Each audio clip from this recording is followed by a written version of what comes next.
last section is drafting and adopting, specifically the planning commissioner's role. Here's just a brief overview. I'm going to come back to one of the slides I think I'm going to not spend much time on, but that 60 days prior to the public hearing is an important time frame to keep in mind.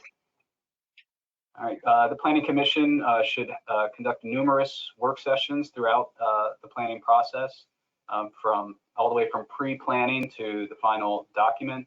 These are usually open to the public, but they're not for public comment. And there'll be Planning Commission staff, consultants, and others that would be involved in the work session. I'm sure many of you are familiar with these. You should consider whether you want a thematic plan or a topical plan.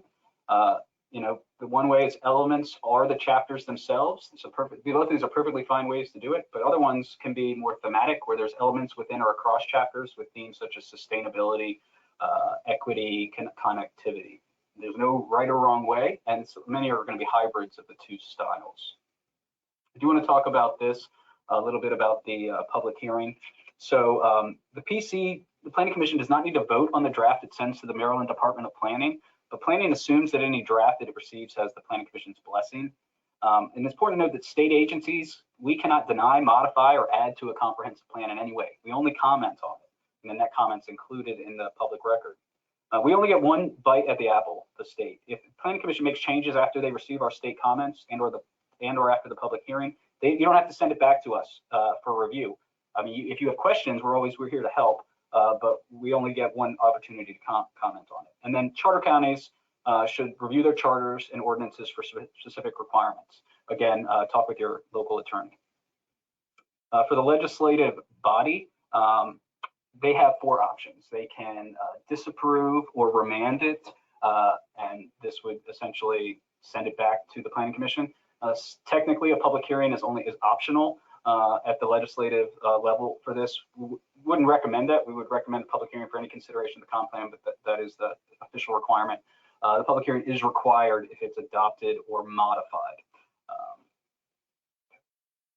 And then the final slide, essentially before questions, are amendments and reviews. Now, why would you want to, first, the amendment process is basically the same as the plan drafting process when it comes to like those 60-day requirements, when the Planning Commission sends it to us, the legislative body's responsibilities. But obviously it can be shortened based on the amendment itself.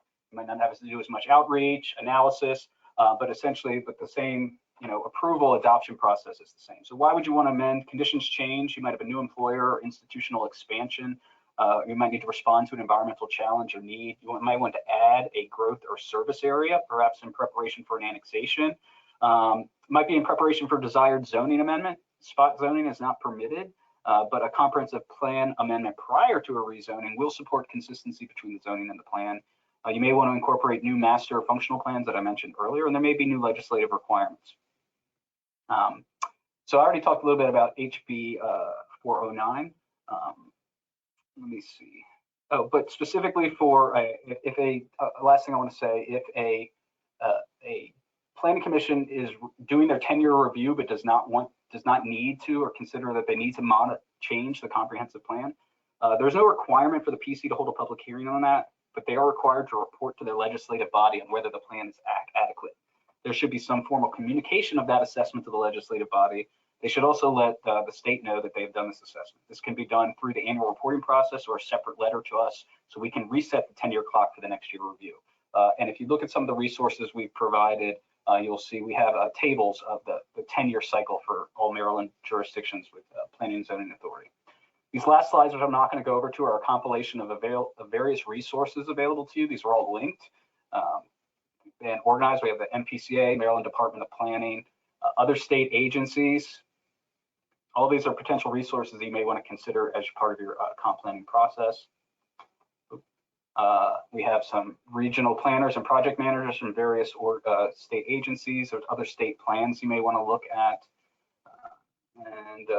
Again, reminder to check with your counties if you're a municipality. There's regional planning organizations, even many institutions, Higher Learning in Maryland, have a planning program. APA has some great resources, and of course, MACO and MML.